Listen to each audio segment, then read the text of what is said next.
आरो बेयावनो बाहागो लानो हादों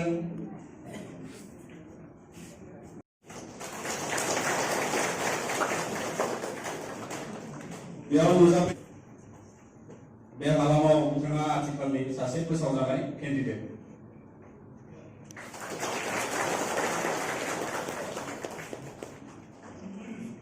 दा बेखिनि सिनायथि होनाय हाबाफारि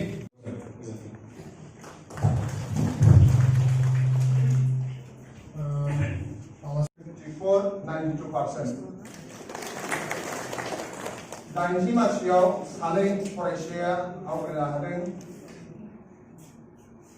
अमित रामसियारि बा बिनोद 83 जौखोन्दोजों आसामनि मादावनो बर' बिजोंनि 10थि मासियाव सेथि मासि आवग्रिनो हानायखौ गोजोननानै गोसो गोरबोजों बरायबाय। हे अनजालि, गावनि आंगो बिमा रावनि बिजोंजों फरायनानै गुनगोनां सोलोंथाइ लानो हानायानो बयनिख्रुइ साबसिन हामसिन देरहासारनाय। नोंनि देरहासारनाया बर' हारिनि राव थुनलाइ हारिमु आरो गोग्गो सोलोंथाइखौ अनसायनाय फेहेरनाय आरो जौगाहोनायाव इयुन जोलैखौ थुलुंगाखां लामा दिन्थिबाय।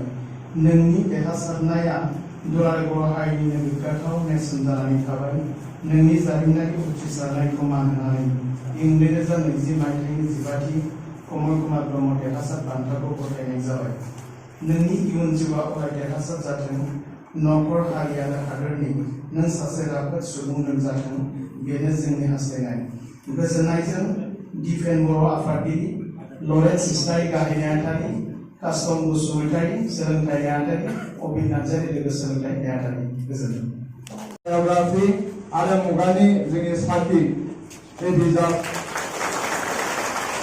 बिलिसार मांलारिया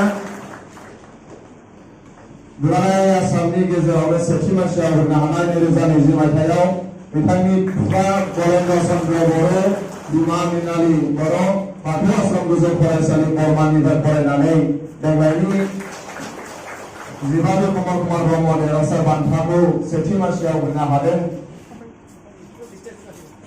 जों साहित्यजों लोगोसे आर'नाइ आरो आर'नाइजों लोगोसे 5000 रां डिक्शनारि गांसे कमल कुमार ब्रह्म देरहासार बान्था मोनगिरि 15थि कमल कुमार ब्रह्म देरहासार बान्थानि नैथि मासियाव आवग्रिनो हानाय राजेश बसुमतारि बाथौ आश्रम गोजौ फरायसालि मेलाघाटनि गासै नम्बर 573.95% आरो बान्थाखौ होदों जोंनि हांख्रायनाय लेंहरजानाय डक्टर रुपाली स्वरगियारि मेडाम बिथां।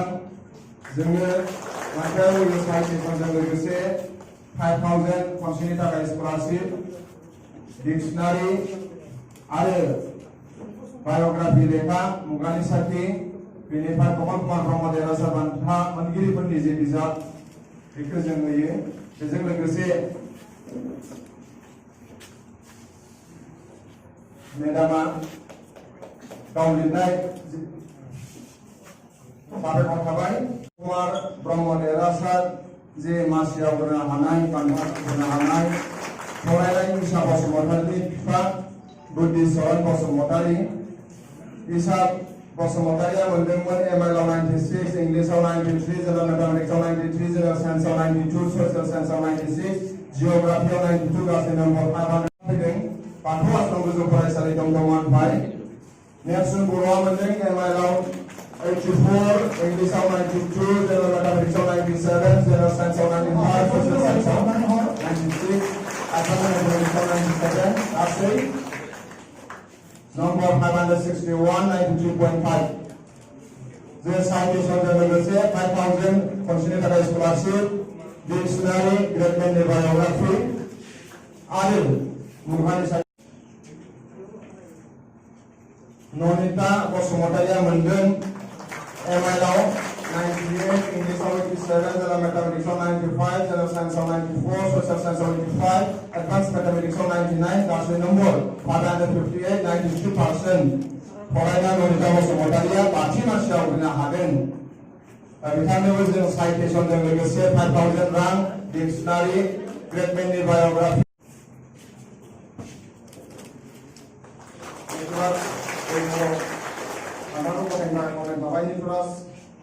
बर'आ गासै नम्बर 557, 92% मोनदों।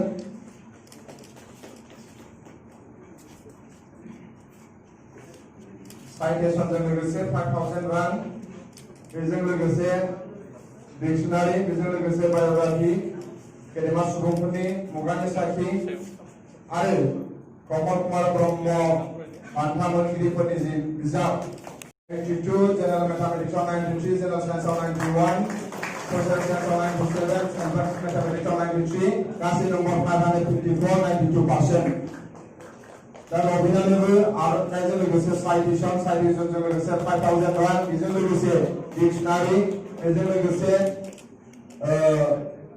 बायोग्राफि लेखा आरो बेजों लोगोसे जोंनि मुगानि साखी आरो गांसे प्रमद कुमार देरहासार बान्था मोनगिरिनि बिजाब गासैबो रायजो राजा आरो फरायसालि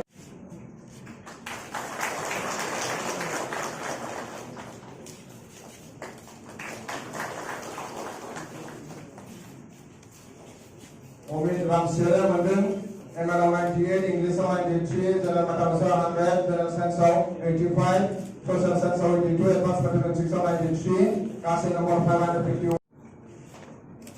फरायना नबनिता बसुमतारी, कुमार मानेश्वर बसुमतारी, बाथौ आसाम गोजौ फरायसालि। ML आव मोनदों 98, इंग्लिसाव मोनदों 83, जनरल मैथमेटिक्सआव 97, जनरल साइन्सआव 91, ससियेल साइन्सआव 82, एडवांस मैथमेटिक्सआव 100, गासै नम्बर 551, 91%। आखाइ हमना होनो थाखाय खावलायनाय थाबाय। साबायखर थाबाय बान्था तुलिका बसुमतारिया मोनदों ML आव 93, इंग्लिसाव 99, जनरल मैथमेटिक्सआव 87, जनरल साइन्सआव 94, ससियेल साइन्सआव 91, एडवांस मैथमेटिक्सआव 83, गासै 547, 91%।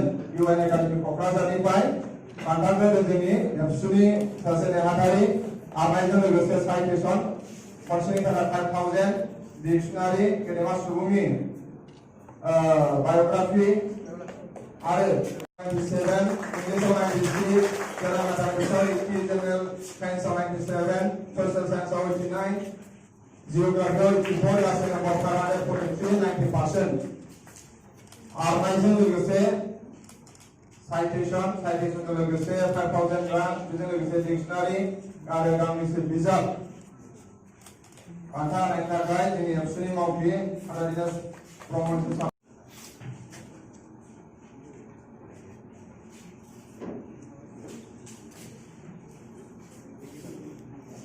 अजित कांदुलनाखौ जौसाङाव फैनो थाखाय खावलायनाय थाबाय।